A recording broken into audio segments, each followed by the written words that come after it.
The race for U.S. Senator is now in full swing, and the competition is heating up. Geoff Diehl, a state representative with a background in advertising, is hoping to win the hot seat to then take on U.S. Senator Elizabeth Warren in this fall's election. As a Democrat converted Republican, Geoff believes the party he now represents has the nation's best interest, and he's hoping he can convince enough Democratic defectors to help him move on with his goals. But how different is he from the man Democrats detest? What's the real deal with Geoff Diehl?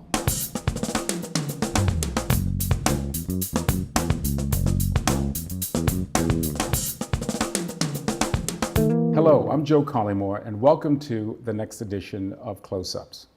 This is the campaign season, midterm elections.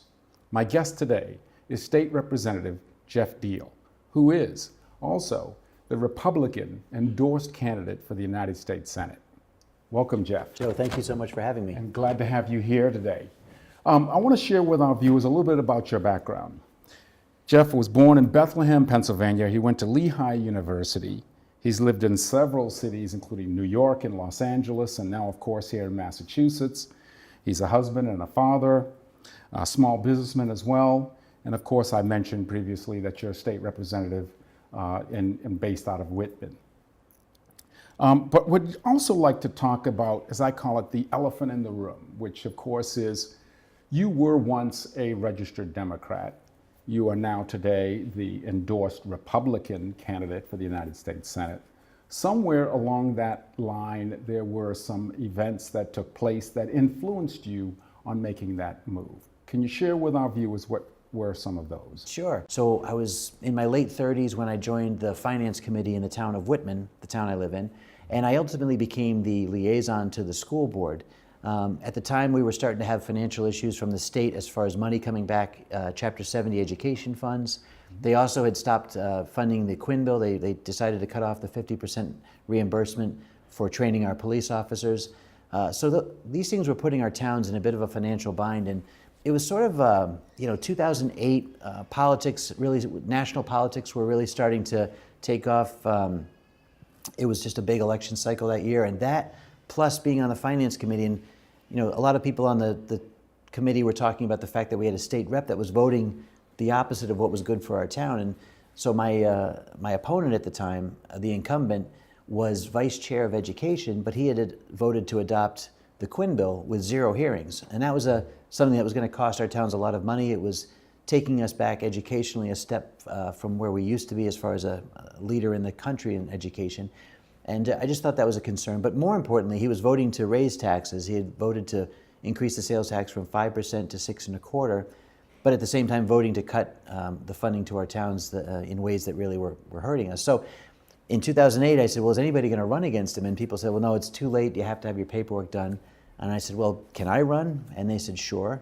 So I decided to run as a Republican just because I found that over time, and I guess this is sort of what you were asking originally, is that in Massachusetts, the Democrat Party seemed to be moving away from representing sort of the working class people and really represented more, it seemed to be the, I would say, special interest groups that really are behind a lot of what happens on Beacon Hill.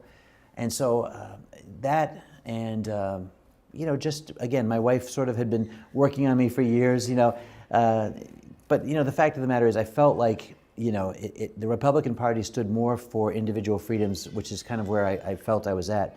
I think Republicans, especially in Massachusetts, really are trying to fight very hard to create more accountability as to where our tax dollars go. And I think as a business owner, that was something that was also pretty important to me.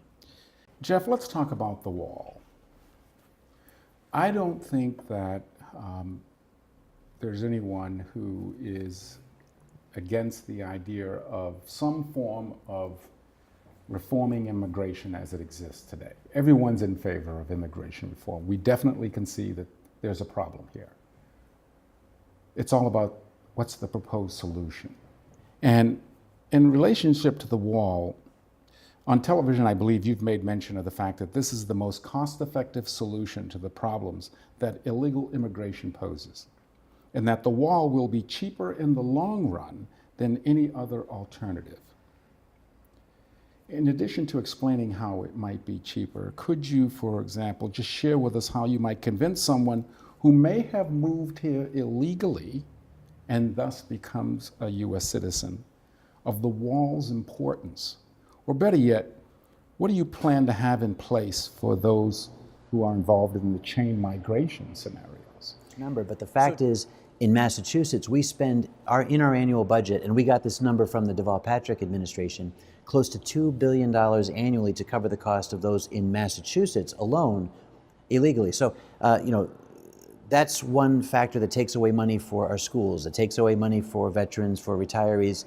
It's a very large amount of money to cover the cost of those who come here illegally. I don't have any problem with people who want to come into the country legally, but let's make sure they come through the process correctly. There's embassies in every country. They can certainly apply and to become a citizen and wait. And I think there's a lot of people who have immigrated that waited, did the right process, and don't like the fact that people have sort of jumped the line by doing this. But getting back to the cost factor on the wall, the other estimate that I've heard is roughly $113 billion nationally is the cost for services provided to cover people who are here illegally while they're here. I guess the biggest argument, in my opinion, to build the wall, though, is by having it a secure border with designated checkpoints, we take away the temptation and the danger of families bringing children and risking their lives to come to the border wall and then come through, not certain what's going to happen when they get on the other side. It's really, again, when you have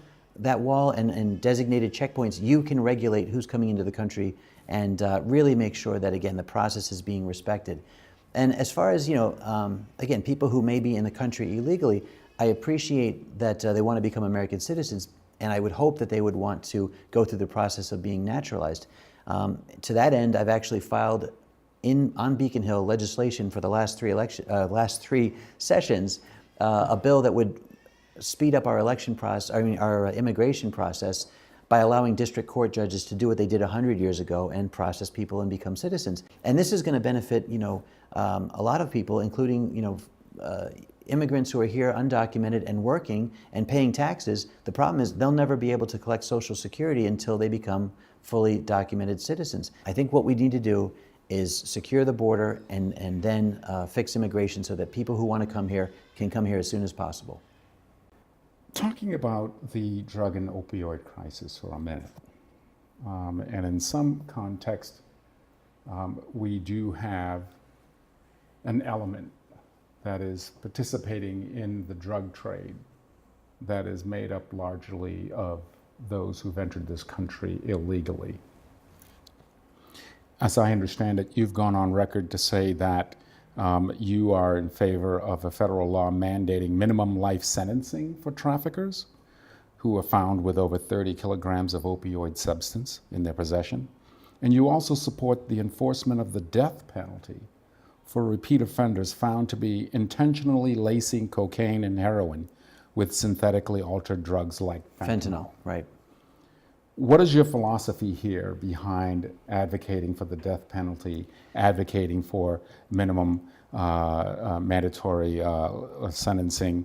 Is it intended to scare criminals into stopping this practice? Is it intended to send a message to some of these illegal immigrants who perhaps are trafficking in this drug? It's not just an immigration, people who are here illegally that are dealing in drugs. I mean, first of all, I don't know many people in Massachusetts who don't have a family member that hasn't been touched by the opioid epidemic. Over 2,000 people a year are dying from overdoses related to opioids.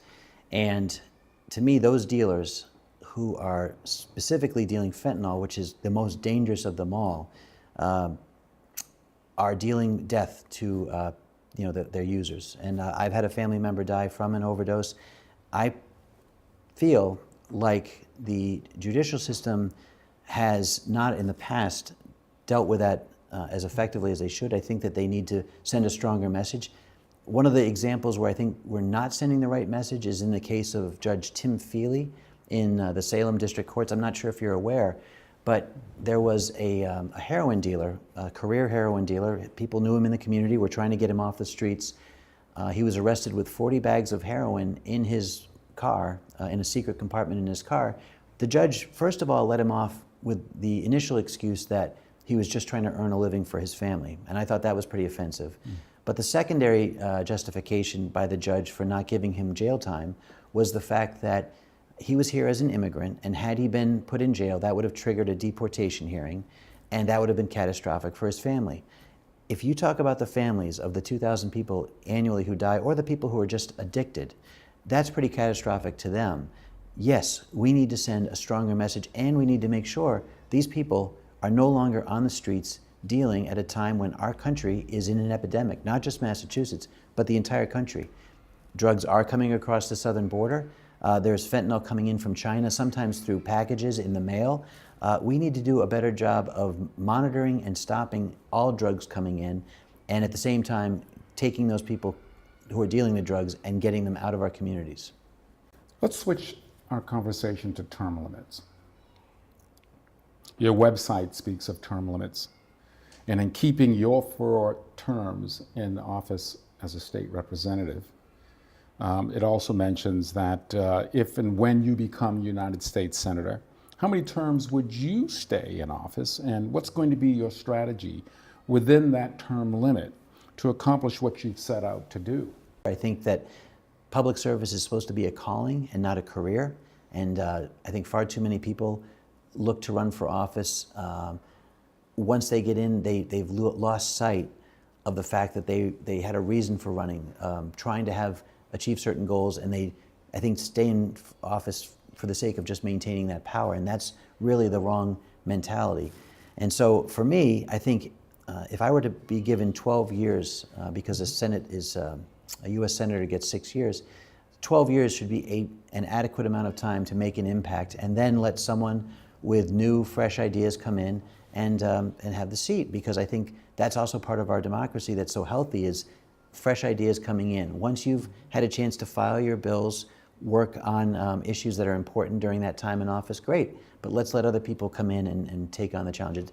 You know, the original idea of our democracy was that people would be sort of come in, for a short period of time, either on Beacon Hill or down to Washington, and then go back in that same year and do their regular work. But over time, it's turned into a full-time career, and people are constantly having to fundraise to stay in office for a long period of time. They become dependent on special interest money to keep them in office, and I think that is really, unfortunately, a problem for the overall U.S. Sort of electoral system, is the fact that it is so dependent on that. In fact, if I really were to be able to change everything, I would make state representative and state senators and U.S. congressional terms more than 2 years. So right now, if you're a state rep, state senator, or a U.S. congressman, you have to run for re-election every 2 years.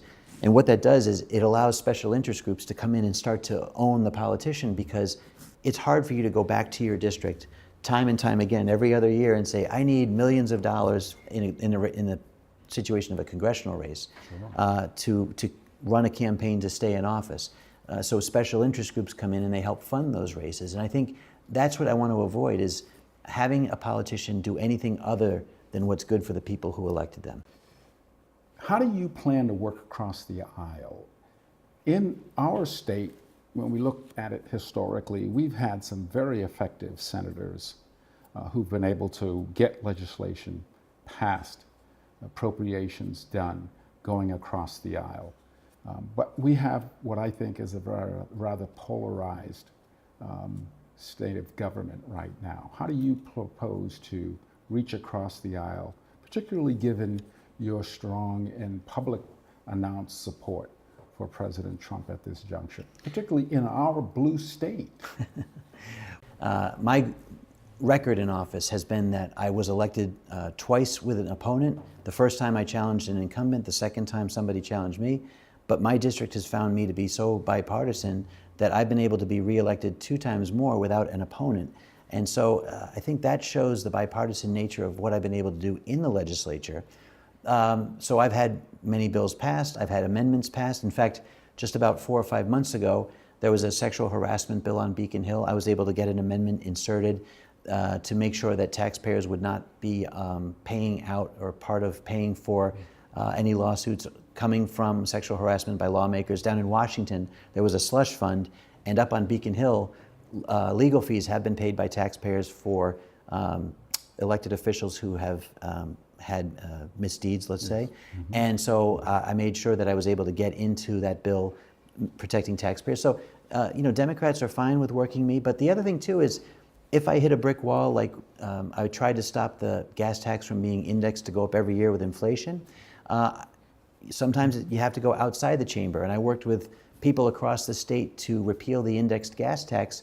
We needed something like 70 to 80,000 signatures to get it on the ballot, and we got 120,000 signatures when it was all said and done. Many of them were Democrats, many of them Republicans, and of course the bulk of them independents, because that's really who the biggest party out there is people who are unenrolled. So it's never been a party thing. It's always been trying to do what's right for the people in my district, and then in the case of some bigger issues like that, making sure that I reach out to everybody. So down in Washington, you're absolutely right, Joe. We need to stop the partisan bickering and digging their heels in and not working with each other. And unfortunately, I think Senator Warren represents some of the worst of that right now. When the Republicans were trying to fix health care and make it more workable and finally affordable, she said that it was blood money, that Republicans wanted blood money from the American people. She said that people will die because of the efforts by Republicans. I don't think that Republicans run for office to try to hurt anybody. I think they want to fix a system to make it work more efficiently and better for everybody. Very recently, Elizabeth Warren made the comment that the entire criminal justice system, from front to back, those were her words, is racist. Now, what she did in saying that was indict every single person, whether you're a lawmaker who sets the laws on criminal justice, whether you're the law enforcement officer out there working on that, whether you're the prosecutor, whether you're the judge, whether you're the sheriff, everybody in that system, according to her, is racist. And then she tried to backpedal and say, well, I didn't mean individuals. Well, if you're an individual and you're in a system that is supposedly racist, shouldn't you be getting out of that system? Mm-hmm. So I think it was a very inartful and, in fact, very hurtful statement to make about people who I think are just trying to protect average American citizens through the work they do in the criminal justice system. I don't think that kind of rhetoric is healthy for dialogue in Washington, and yet here she is, seems to be that she's preparing to make a run for the White House in 2020. By all indications, 2 of her staff members have gone to work for the New Hampshire State Democratic Party. Of course, New Hampshire is an early indicator of for voting for primaries. She was in Ohio just a month or so ago, stumping for a Democrat candidate for governor there. She was in Nevada, which is an early voting state. So everywhere she's going indicates that she is lining up to make a run for the White House. In fact, she's written 2 books about herself, made $1.6 million in the process. But how does that help the people of Massachusetts ultimately? And if she runs for president after being reelected to the Senate seat, she's going to spend 2 more years just leaving us behind. We'll be in the rearview mirror while she's measuring the drapes for the Oval Office, it seems. Geoff, you touched on something that I would like to stay with here for a minute. You touched on some comments that Senator Warren has made that could easily be considered to be somewhat extreme, somewhat vile and unkind, if you will. And certainly our president is equally as guilty as having made similar remarks up to and including what I recall references of the S-hole countries, if you recall. We're in a blue state. This state had overwhelmingly rejected President Trump's candidacy. You're vying to become the senator here, which requires a certain number of Democrats to cross the line to vote for you. So the question to you is, how do you differentiate yourself, if you will?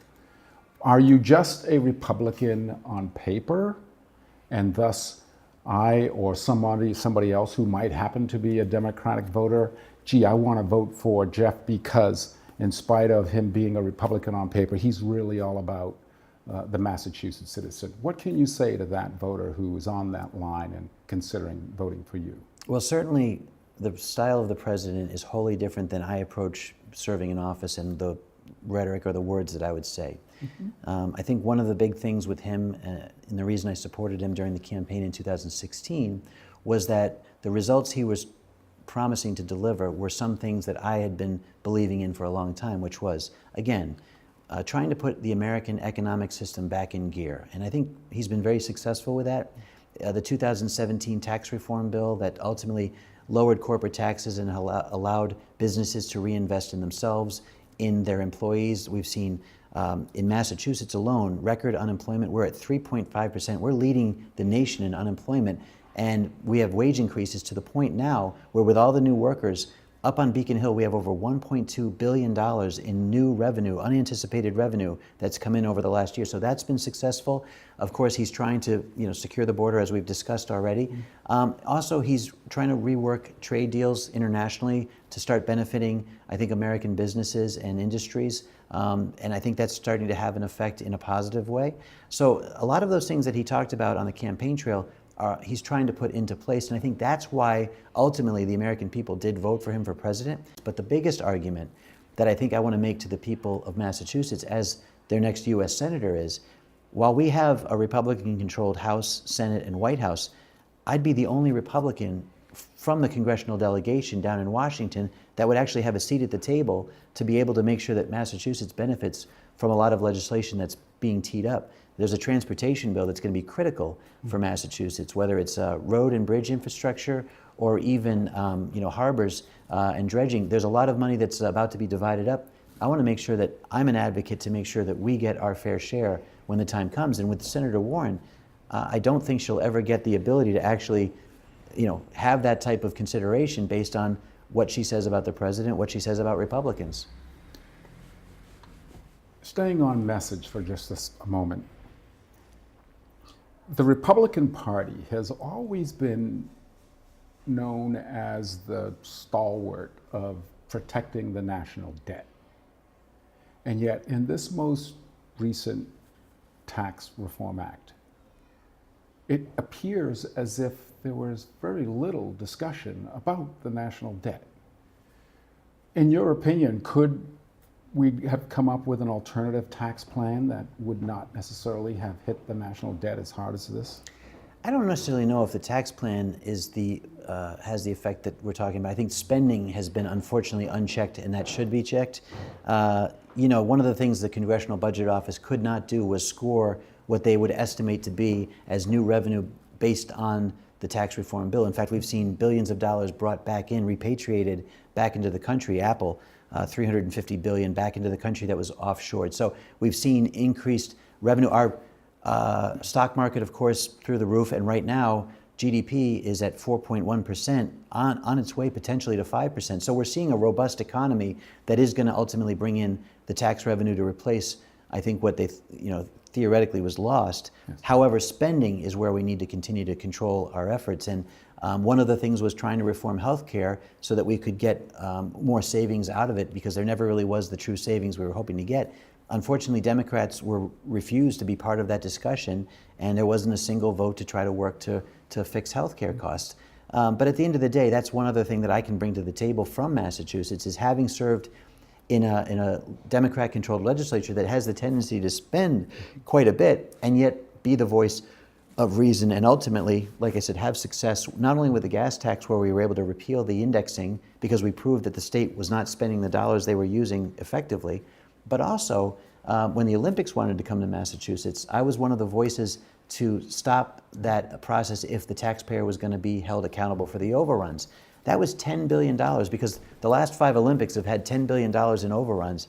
And I filed the language to block taxpayers from having to pay for those overruns. Ultimately, Boston 2024 decided that they weren't going to be able to sell that package or that plan, and so they ended up leaving the state. But I'm willing to stand up to special interest, even people in my own party, if the issue is right.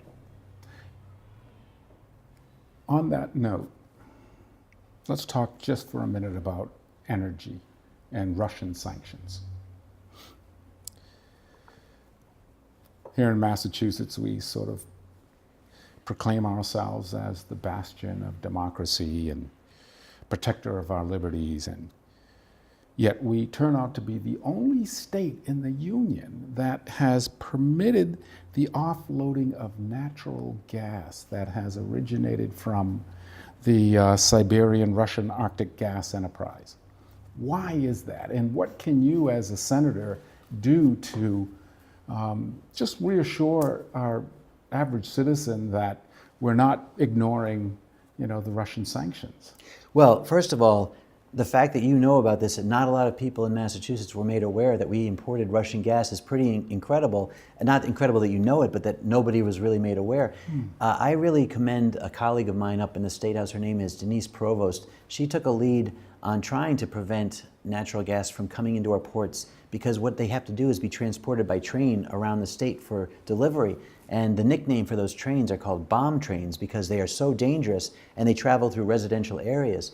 So what's interesting is the Baker administration has been trying to get existing gas lines in the western part of the state expanded, new lines where current lines exist, and expansion of the current gas lines.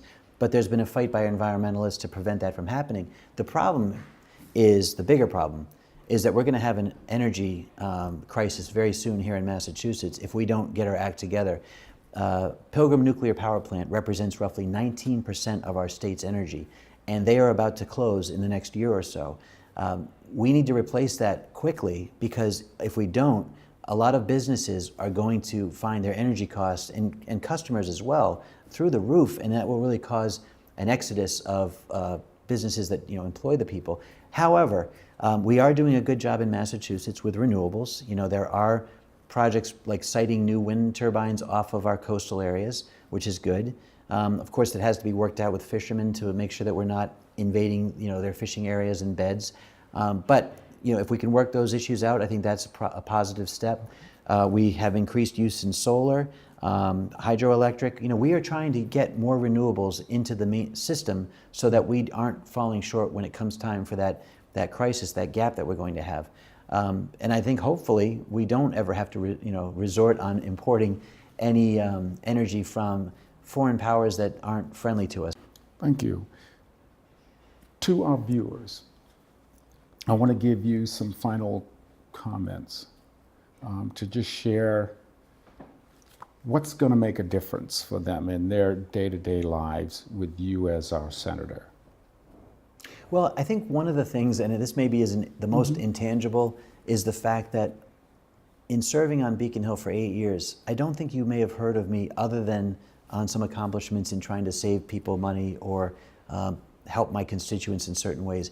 I try not to be someone who uses the office to grandstand on major issues. I've tried to be a reasonable voice to find solutions with my partners on the other side of the aisle to get things done, and with stakeholders outside the legislature. Ways we can get things done sometimes without legislation is always a good thing as well. And I think the direct benefit is that for 8 years I've been very accountable to my district. I made it a habit every month to visit the three senior centers of the senior centers of the three towns I live in, and the next month I would visit the town hall, and the next month the senior centers again, and so on and so on. I think that my best ideas on Beacon Hill have always come from the people I talk to, and my success in being reelected is because I'm very transparent with what I do. When I become the next U.S. Senator from Massachusetts, my goal is to continue that dialogue with the people, not stay down in Washington and become insulated, but rather spend all the time I can back here in Massachusetts. We purchased an RV about a year ago to use for the campaign, and I drive around the state to meet with people all over the place with it. And what I found is it's a very nice tool to let people know where I am, but at the same time, people can come on board, sit down with me at the little coffee table. We could talk about private issues or whatever's bothering them or whatever they think I could do to help. And I want to make that a mobile office around the state so that they don't just have to come from Western Mass to Boston to see me. I'm going to be one of the more accessible voices for them and go to Washington and represent what they want. I think, while I said it sounds intangible, I think it's going to make a marked difference over what people have seen from their elected officials for quite some time now. Well, again, thank Thanks, you so Jeff. much for being here. Great to see you. And we thank our viewing audience, and stay tuned for the next episode of Close-Ups. So long for now.